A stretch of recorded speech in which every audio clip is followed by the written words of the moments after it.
In this video, we will show you how to install a thruster widespread sink faucet. Besides all the hardware, we only need a screwdriver and an adjustable wrench. Before installation, flush the water pipe, then turn off the water supply. Step 1. Install the spout body. Check to make sure the O-ring is in place and insert spout body into drill hole.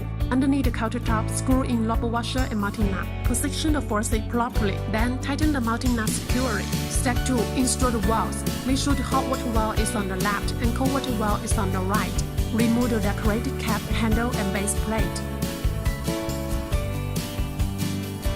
Insert the valve into the drill hole plug underneath the countertop. Then screw back the base plate and handle. Tighten the handle with screw and screw in the decorated cap. Tighten the mounting nut. Step 3. Install the triple due. Make sure to add the rubber washer.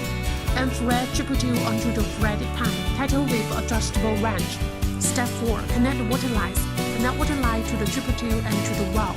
Connect hot and cold water line to the valve and then to the supply line. Now turn on the water supply and enjoy the new faucet.